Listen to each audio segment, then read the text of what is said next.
ویسے ہی اذان چینج ہو گئی تھی، جیسے مولا علی علیہ السلام نے نماز پڑھائی تو انہوں نے کہا کہ بھی صحابی نے کہا کہ بھی نماز آج وہی نماز ہے جو رسول اللہ صلی اللہ علیہ وآلہ وسلم پڑھاتے تھے۔ اور اسی میں سوال ہے کہ سر کیا حضرت بلال جو، کیونکہ وہ تو اتنی محبت سے اسلام میں آئے تھے اور رسول اللہ صلی اللہ علیہ وآلہ وسلم نے ان کا جو درجہ رکھا ہے بہت ہی اعلیٰ رکھا ہے کہ بھی بلال مجھ سے پہلے تو جنت میں جائے گا، جس اونٹ پہ یا جس سواری پہ میں ہوں گا اس کی جو مطلب لگام ہوگی وہ تیرے ہاتھ میں ہوگی۔ تو وہ جو چلے گئے تو کیا انہیں زبردستی وہاں پہ بھیجا گیا؟ کیونکہ خلافت پہ تو قبضہ ہو چکا تھا نا، اس وجہ سے سر میرا یہ ذہن میں سوال گھوم رہا تھا کہ وہ بڑے محبوب صحابی یہ رسول ہیں جیسا ہم نے سنا ہے، تو وہ چلے گئے، اس طرح سے بات سمجھ میں نہیں آئی کچھ۔ سوال جب سے آپ کو اوکے دیکھا ہے تھینک تو یو سر سر۔ یہ سب دیکھیں حضرت بلال جو ہیں رسول پاک شیعہ کتب میں ہی حضرت بلال رسول پاک صلی اللہ علیہ وسلم کے بعد انہوں نے اذان نہیں دی۔ رسول پاک صلی اللہ علیہ وسلم کے بعد انہوں نے جو حالات دیکھے انہوں نے اذان نہیں دی، اور پھر حضرت زہرا سلام اللہ علیہ نے ان سے خواہش ظاہر کی کہ تم ایک دفعہ اذان دے دو۔ پھر انہوں نے بہت اذان دی تو حضرت زہرا سلام اللہ علیہ رونے لگی، بہت زور سے رونے لگی، ان کو اپنے والد کا زمانہ آیا۔ تو پھر امیر المؤمنین علیہ السلام نے بلال سے کہا کہ تم اب رک جاؤ کہ بی بی سلام اللہ علیہ کی حالت بہت نازک ہو رہی ہے۔ تو انہوں نے پھر اس سے روک دیا۔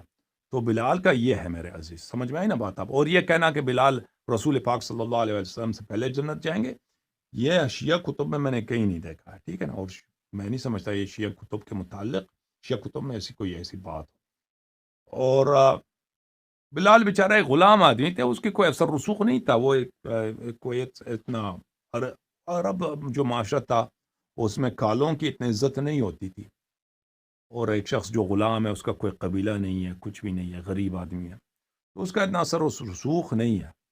جہاں تک اذان میں چینجز کا تعلق ہے تو پہلی بات یہ ہے کہ جماعت عمریہ یہ کہتے ہیں کہ اذان اللہ کی جانب سے نہیں ہے۔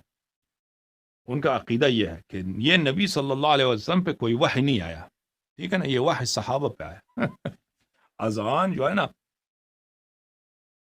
اذان جو ہے یہ صحابہ کی جو ہے پہ وحی آئی ہے، نہ کہ نبی صلی اللہ علیہ وآلہ وسلم پر۔ ملاحظہ فرمائیے، میں آپ کو کچھ روایات دکھا دیتا ہوں۔ یہ کتاب سنن ابن ماجہ القزوینی چاپ عیسیٰ حلبی صاحب کی ہے۔ یہاں پر کتاب الاذان والسنہ، کتاب الاذان میں پہلی جو حدیث نمبر 706، اس میں یہ ہے کہ رسول پاک صلی اللہ علیہ وآلہ وسلم بڑے پریشان تھے، ان کو سمجھ نہیں آ رہی تھی کہ مسلمانوں کو نماز کے لیے کیسے بلایا جائے، تو انہوں نے سوچا کہ اب بوق لگا دیں۔ بوق یعنی بوق بولتے ہیں، وہ ایک ٹرمپٹ، انگلش میں ٹرمپٹ بولتے ہیں، ٹھیک ہے؟ شہنائی، جیسے ہندو شہنائی بجاتے ہیں اسی جیسا ایک آلہ ہے وہ، اس کو بوق یہودیوں کی ہوتی ہے۔ وہ اصل میں جو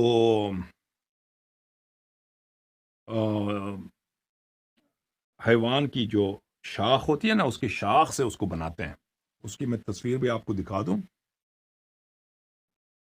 وہ اس طرح ہے تصویر اس کی، حیوان کی شاخ سے بناتے ہیں۔ تو یہاں سے پھونکتے ہیں، وہ یہودی حضرات یہاں سے پھونکتے ہیں تو ادھر سے ہوا نکلتی ہے، اس میں سے آواز نکلتی ہے۔ تو یہ کہتے ہیں کہ پیغمبر صلی اللہ علیہ وسلم بیچارے پتہ نہیں تھا کہ یہ کیا کریں، نماز کے لیے کیا کریں۔ یہ حالت ہے ان لوگوں کی، یہ کہ بھئی نماز کے لیے لوگوں کو کیسے جمع کیا جائے۔ تو انہوں نے کہا کہ قد ہم بالبوق، انہوں نے ارادہ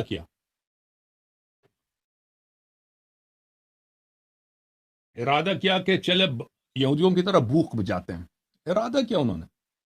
پھر وَأَمَرَ بِالنَّاقُوسِ فَنُحِتْ، اور ارادہ کیا کہ نہیں، گھنٹی لگاتے ہیں، جیسے گرجا میں گھنٹی ہوتی ہے نا، امرا کہ میرے لیے ناقوس بنا دو، میرے لیے وہ کیا بنا دو، گھنٹی، جیسے ڈنگ ڈنگ ڈنگ مارتا ہے نا، وہ بنا دو۔ وہ صحابہ نے بنا دیا، یہ گھنٹی آ گئی، مسجد پہ چڑھا دو اس کو۔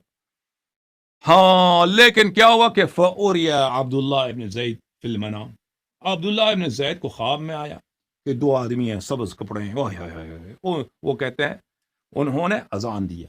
اذان کس طرح دیا؟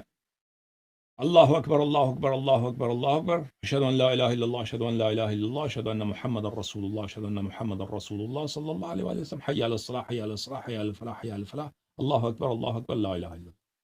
یہ اذان آئی ہے تو اس نے صحابی نے جا کے پیغمبر کو سکھایا ہے. عبداللہ ابن زید نے اس نے جا کے سمجھایا کہ بھئی آپ جو کام کرنا چاہ رہے ہیں یہ ناقوس وغیرہ شریعت میں یہ بدعت ہے، اللہ کا حکم تو ہے نہیں. ٹھیک ہے نا، ہے بدعت ہے کہ نہیں؟ جو نبی ہے، جو رسول ہے، خاتم الانبیاء ہے، وہ دین میں بدعت داخل کر چکا ہے. حکم دیا ہے کس کا؟ وہ جو ٹرمپٹ